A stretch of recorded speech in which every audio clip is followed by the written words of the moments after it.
واحسن القول ذكر الله والله وانصديرته.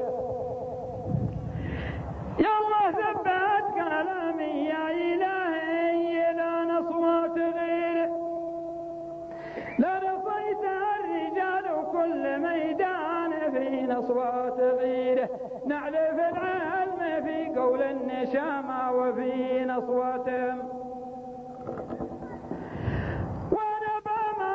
الكيف الذي جعل الضيف نصابها، لأن بيت الكرم والجود في دائرته متنصبي،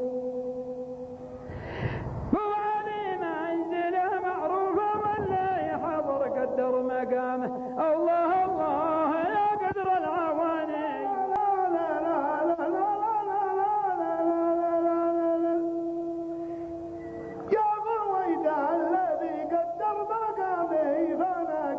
مقامه خلانا نبني المعنى ونرسم على قدر المقام، خلانا نبني المعنى ونرسم على مدح وشيمه ومذهب وسط دار. يا الذي شيمه تحمى الطوارئ وتحمي وسط داره، والله انها تشرف بالمحبه وننصى ديرته،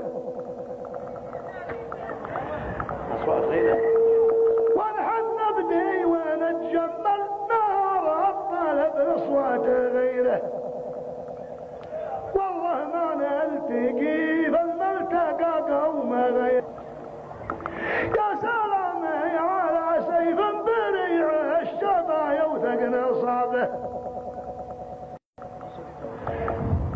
يحمي الله هذا السيف طول المدى مثل الصبي.